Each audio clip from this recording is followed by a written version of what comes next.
Hello there, Alaskans, wherever you are. Welcome to the Must Read Alaska Show. Coming to you from somewhere in Alaska. This is the place where we talk about, you guessed it, Alaska. Where we keep the mainstream media on their toes and where we are standing up for what's right in a world run by leftists. You can find out more by heading over to mustreadalaska.com and also checking out the Must Read Alaska YouTube channel for some really great content. But first, let's get this party started. Well, welcome aboard, everybody, to the Must Read Alaska show, coming to you from somewhere in Alaska. And I happen to be in Skagway today. If any of our readers are in Skagway, I hope you'll look me up, because we can go grab a cup of coffee at the Glacial Coffee House, which I think is the only place in town that we can grab coffee, or meet you for a beer over at the Skagway Brew Co. And I just want to thank Charlie Pierce for Governor for sponsoring this podcast. Thank you so much, Charlie Pierce for Governor, for sponsoring our podcast. And so for everybody who's tuning in on Facebook, good morning. And for everybody else, you'll be catching us on Apple iTunes and Google Play and all the other providers that, John, you know the whole list by heart, right? Yeah, we're basically anywhere you can find a podcast.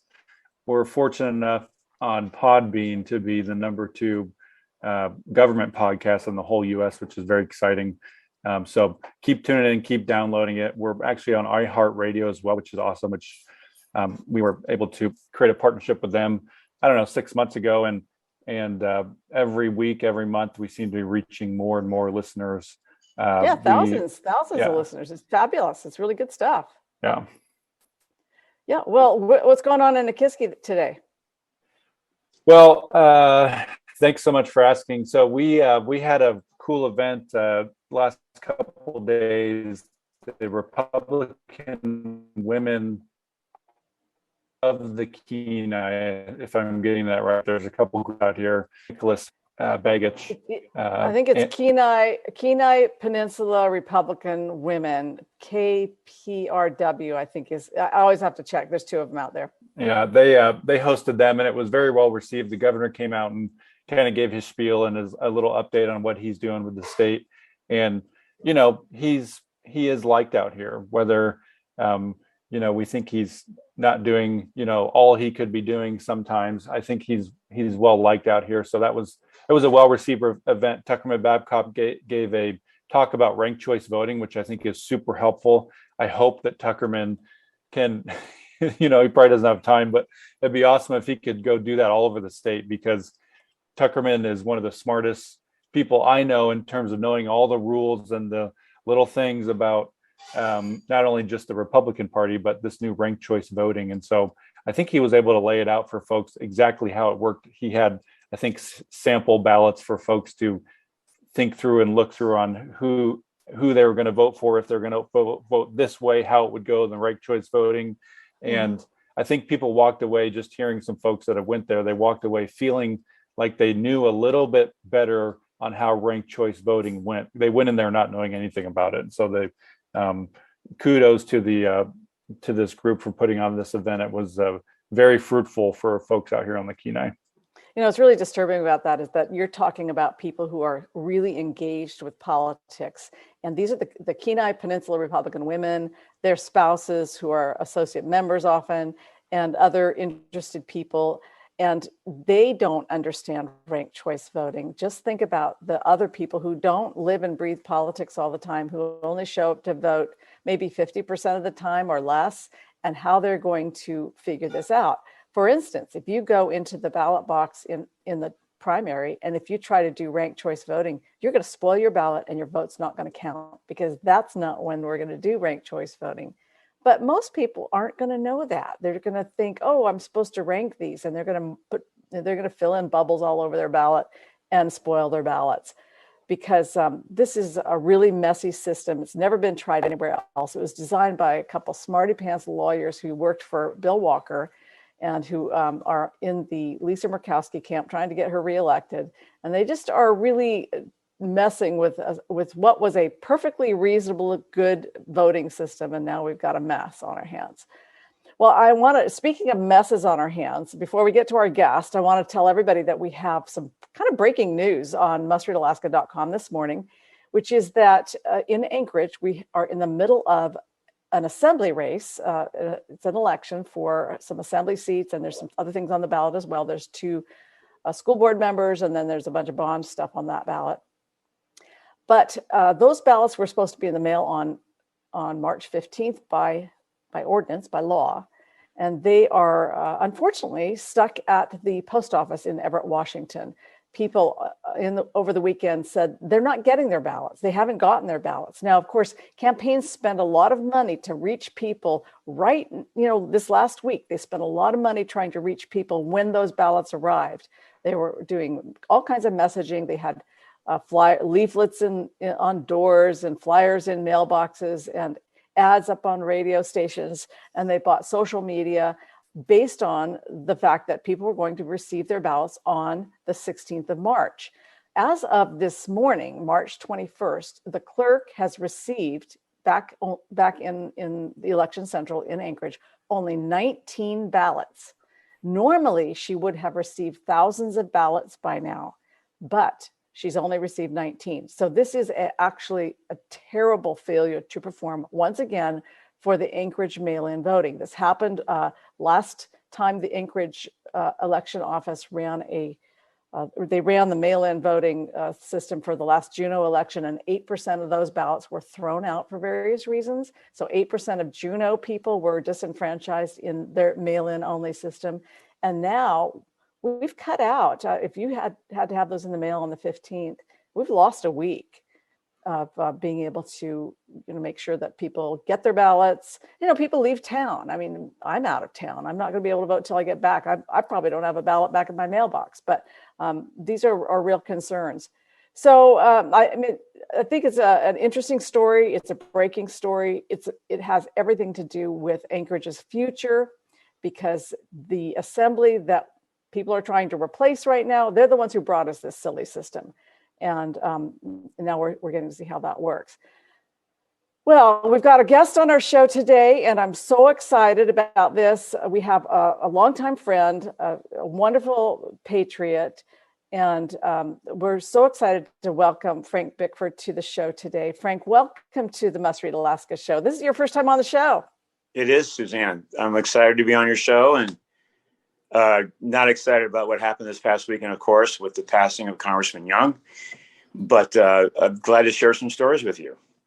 Right. And so that's why I asked you to be on the show today, is because, every one of us, I think, who's known Congressman Young for generations, and you and I have, I've known him. I think I met him when I was in high school because it was a sort of a brand new congressman in 1973. Well, I was in college then, but he was in the Alaska House of Representatives.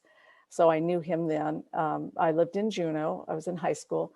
And then he went on to be the congressman that I've known for most of my life. I mean, I never actually met Nick Begich the first. He was a big, important congressman. And let me tell you, they didn't fly back and forth from Washington, D.C. back to Anchorage all the time. And I was in Juneau, so he wouldn't have come there anyway. And actually, Congressman Begich died in 1972 on October 17th, I think it was. The plane went down over the Prince William Sound somewhere. It was never found. And so then after that, they had a special election, and we've known Congressman Young. And you worked on one of his campaigns, and I wanted to hear about this. So give us an idea of your history with Don Young. Well, I first came to Alaska in 1980. I'm originally from Miami. That's why I'm unfortunately a Miami Dolphin fan. And it stuck with me ever since, and went to college in upstate New York, State University of New York at Brockport, which is near Rochester, New York. I majored in political science. And I worked on several campaigns. Right out of college, I worked for John Connolly. He ran in the Republican primary in 1980. He unfortunately lost to Reagan, but Reagan was a good choice. And Yeah. the folks said, "Would you want to go to Alaska?" I go, "Alaska? Sure, I'll go." And came up here in 1980. I worked for a fellow who was the administrative assistant to Congressman Young, and his name was Art Kennedy, and he ran in a primary with Frank Murkowski. Several other folks were also running at the time, and the senator won that race. My candidate was in second place, and the next day, at 24 years old, I said, "You know what? I kind of need to keep working." So I went over to Senator Murkowski's office, campaign office, and worked for the senator, and went back to DC with him. Fast forward 4 years later, I was hired to be the statewide manager for Congressman Don Young. And that was an interesting campaign because the Democrats couldn't find anybody really to run. And they said, well, there's one person that would probably be really good to run. She's got great name ID, and her name is Peggy Begich. And so she was the wife. She was the surviving widow of Nick Begich. Begich, yes. And she, ran a very formidable campaign. They raised a lot of money. It was Don's first tough race since he was in Congress, and it proved to be a very exciting race. The congressman won by about 5 points, but it was a tough race. Reagan was on the ballot. That helped. And, some of the interesting things about Don, when I went to work for him the first day, you do, as a campaign manager, you do strategy, you do fundraising, you do coordination. But he said, "Frank, the most important thing I want you to do." I said, "Yes, sir. What is that?" "I want my young man buttons and my young women buttons and those jar openers. I need a bunch of them." I said, "Okay, I will get them." He says, "Yeah, because Bickford, we're low. I need a bunch of those like right now." So it was a big staple for Don Young for years, Yeah. I still have my a young woman button, and I also have a young man button. I do. Yeah. And he even used those in his last campaign. Oh yeah. Yeah. So, and the jar openers were a big hit at state fairs and, things like that. So that was a big deal for the congressman. And then, as you said, congressmen, senators weren't flying back and forth from their districts back to DC and forth, especially from Alaska, right? It's a huge travel. And one of the big criticisms of Congressman Young back then, it was a cheap shot, but it was a criticism, was, "Oh my God, he has a terrible voting record." Well, so I was 25 years old at the time. And of course he wasn't here because he was back in DC. And so Peggy Begich and I debated each other at a small church that's still near the Park Strip. I don't remember the name of the church. I think it was Methodist, or I'm not really... There's a Presbyterian church there. There's a Southern Baptist church there. There's a Methodist church there too. I think it was a Methodist church. And so there's about 30 people at the debate, and two of the people in the front row were Mark Begich and Tom Begich, and they were young. I think they were, and I'm standing there with Peggy, and she lodges this hit, Congressman Young, worst voting record in the United States Congress. And I looked at her and I said, "Miss Begich, I got to tell you, it's kind of hard to be in Washington, D.C. representing Alaska, in the sense of he likes to go back to his constituents. So when he does, he's going to miss some votes, right?"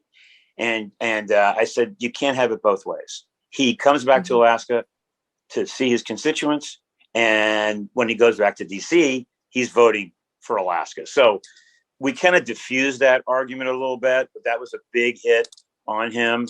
And another thing back then, just to interrupt you for a second, Frank, it's not like we had flights back to DC multiple times a day. We now have lots of ways we can get back to DC every day, but back then we really didn't. And in fact, I suppose there might have been maybe one flight a day, and there were weather considerations. And I mean, it was 1984. It was still a little bit harder to travel, and we take all this stuff for granted now. Absolutely. And and he would do and you have to do that, but back then he was a I got to tell you, I don't really think he liked flying small airplanes, and he did it because he had to. But, when Begich passed, of course, he died in a small airplane, right? So that was interesting. But you're absolutely right. It was tough, but he did it. And one of the big things that Don did was he was very, very representative of rural Alaska. The Alaska Native vote was very important to him. His wife at the time was Lou Young, who was Alaska Native, right? And he was very, very representative of the Alaska rural area. And so he would go back there as much as he could. And they were always important to him during election night because their votes would come in near the end. And in elections that occurred after 1984, that was an important block of votes, always a very important block of votes. Well, Frank, he was never a landslider, right? He never won anything much by landslide. The only time he ever won by major landslide, maybe proportions, was later in his career. I think he did very well against Dunbar. He did very well against Galvin. They weren't huge numbers, but they were bigger than his previous races. And then he had some interesting races, so Sean Parnell's dad was a very independent type of politician back in the day. And he ran against Don Young. Well, wasn't he a Democrat? He was a Democrat. And Don, the one election he ran against him, I think Don got 70% of the vote. And Parnell, his name was Pat Parnell, he got 30%. Yeah. Well, Frank, I think I love the stories. I have a question for you. I know that everybody has their kind of favorite Don Young story. Since you've known him for so long, share with our folks one of your favorite personal stories that you have with Don Young. What's one of your favorite memories of him and you? Well, the first week of the campaign, beside the fact that I had to go get jar openers and buttons, right? He actually came to town to speak at the Hilton at the Chamber of Commerce luncheon. And as he's walking in, there's a field of protesters, with signs, and very active, very vocal. And somebody supposedly heard him say, well, they're a bunch of communists. Those folks are a bunch of communists. And so I'm at headquarters. I'm not at the event, and my phone is ringing off the hook, right? And there's reporters are calling me, Bickford, what's this thing that he called these folks communists? I go, wait a second, hold on. First of all, he didn't call them communists. He said like-minded folks that believe in tearing down America, those folks, I believe, are communists. But the people that protested aren't. And the congressman called me after it happened, and he said, Bickford, he said, never apologize for me. I said, Congressman, I didn't apologize for you. You weren't here. You were at the event. He said, okay, I understand. It's good. So he was, Don was combative in a good way. And it's interesting. If you read or talk to some of the folks that ran against him, Don was always cordial, and even with a lot of the folks that ran recently, he was very cordial with them. But when it was in the time of an election, it's like a football game or a baseball game.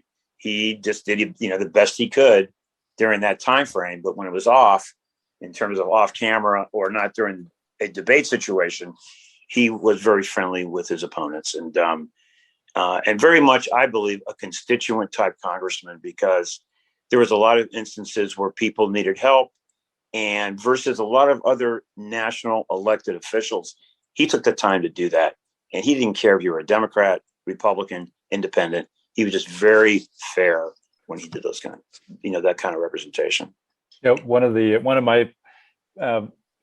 my memories of Don Young, when I was the chief of staff for the borough, we had some issue that we were dealing with, and we were reaching out to Sullivan's office and Murkowski's office and Don Young's office. And we got a call back from Sullivan's and Murkowski's office, and it was one of their staffers. And I pick up the phone, Pam, our receptionist, says, "We got somebody from Don Young's office on line one." I pick up the phone. It's Don Young. He's like, he called personally to see what the heck the Kenai Peninsula Borough needed help with. And there's probably not too many congressmen out there that do that kind of stuff. So for sure. Yeah, it's interesting because he knew so many people, and he had such a big footprint in history for us. Because think about him being the mayor of Fort Yukon, and then going to the Alaska House, and then since then he of course ran for House and lost, but for U.S. House and lost, but then ran again and won. 1973, sworn in on March 14th, 1973. And I think some of the things around the calendar are really interesting. So you had Nick Begich's plane going down on October 17th on the way to Juneau, and he died. And then the next March 14th, Don Young being sworn in. And then this year you have Don Young dying on a plane, essentially, on his way back to Ketchikan, then Juneau. He had an event in Juneau. And, it's in March, just 4 days after his 50th anniversary, or his 40th. Yeah, he started his 50th year as congressman. And, really, I look at it and I see that he kind of went out the way he wanted to go out, because he wanted to serve Alaska all his days, and he did. And he didn't suffer. He died suddenly. It was a rather instantaneous kind of a situation. He didn't linger. And I mean, my goodness, what an incredible legacy. Absolutely. Yeah. I saw him late last year, and he, always active, always engaged. If he wasn't in Congress in these later years, I think it would have been detrimental to him, because he was he cared for Alaska so much, and he wanted to work for Alaska. So you're right. He knew he had to do one thing. He knew how to work for Alaska. I don't know what he would have done if he had retired either. That wouldn't have been a good thing. He would have played golf. I don't think so. He did the guy's a workaholic. Yes, very much so. Very much so. Yeah, he was always involved, always wanted to help people, and always, like you said, think about how many presidents he served under. It's amazing. I mean, all the way back to Nixon. Yeah. Yeah, and that includes, a lot of people think Nixon was impeached, and actually Nixon wasn't impeached, although there was a great threat of impeachment, but he resigned before he could be impeached.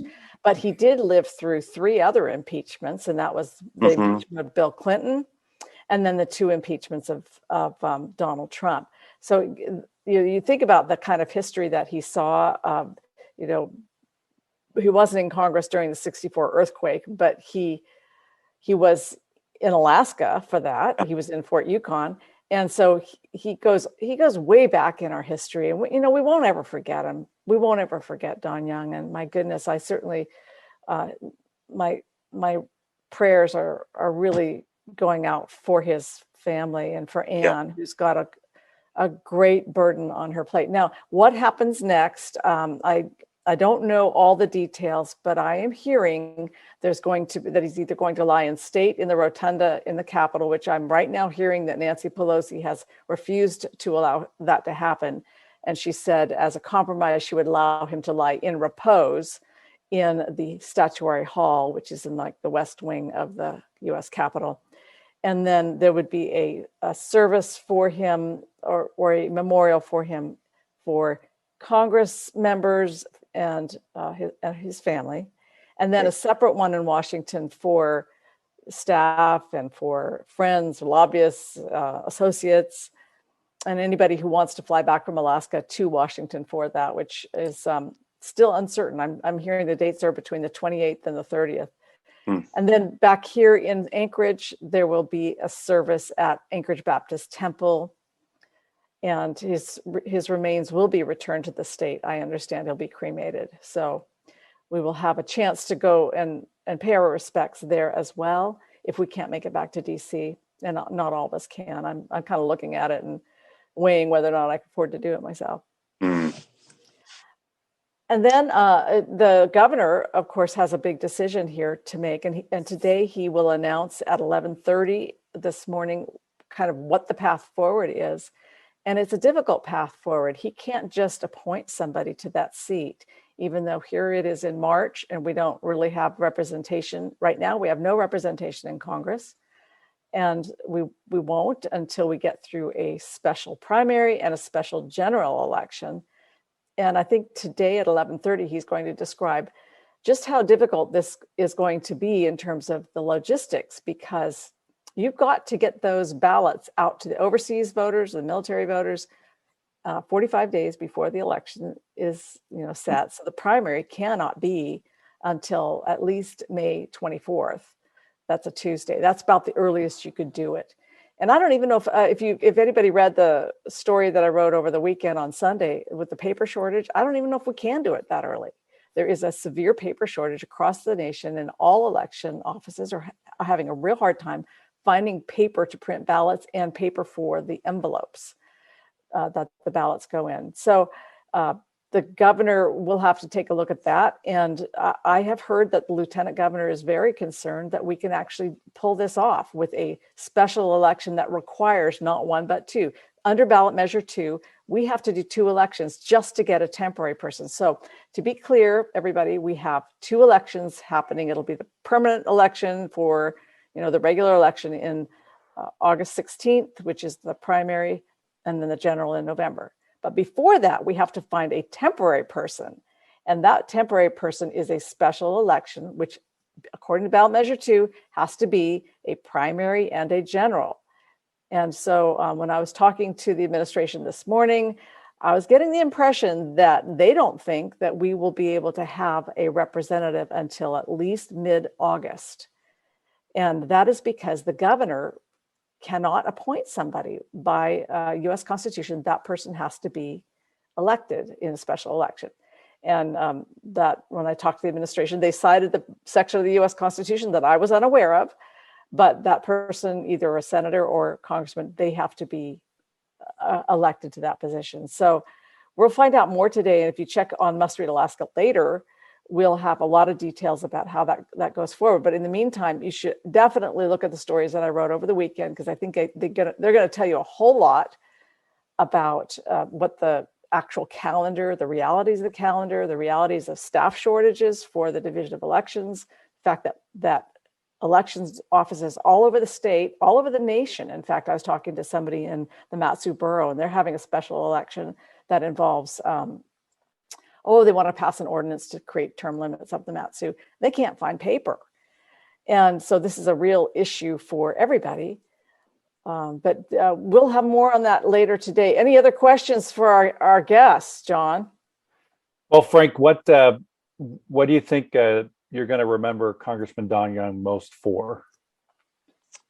I would have to say just the fact that he was such an advocate for our state. He just was an amazing advocate, and just so much involved on so many issues, and so knowledgeable on issues. I don't know if we'll ever have anybody like him again. I don't know.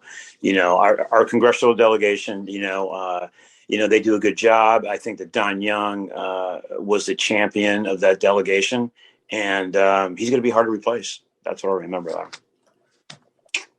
You know what I'm going to remember him most for is I just appreciate the fact that he was himself. He didn't go around apologizing for the way that he was. There were some things that he said that I might not have said, but Don Young was old school. He was raised in a certain era, and I think it's great. Right now, everybody's always apologizing. And I just appreciate the fact that he just went through and he didn't apologize. He didn't apologize for the knife incident with John Boehner. He just kind of kept moving on. And I think that's in politics, you start apologizing and man, I tell you, it's over.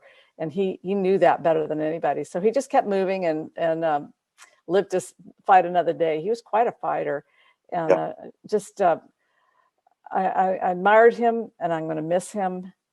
And I think we're all processing our grief in a different way. Frank, are you going to go back to the memorial service, do you think?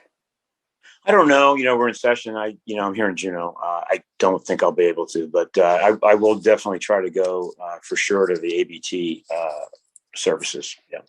Yeah. Well, we'll see you there at least for sure. So for everybody, this is the end of our show. And if you're, we really want to thank Governor Charlie Pierce for Governor for sponsoring our show, right, John? Is that how we say it? We say Charlie Pierce for Governor is our show sponsor. Yep. And for everybody else who is tuning in, check us out on mustreadalaska.com. It's the conservative side of the news. We have probably 4 or 5 news stories every day. We have columnists. I've got a bunch of fresh content coming up later today, and especially stories about what's going to happen in this very, very unusual situation with Don Young's passing, and how we are going to end up trying to find a new temporary and a permanent replacement for our Congressman for Life, Don Young. So until next week, we're signing off from somewhere in Alaska. Thanks, folks.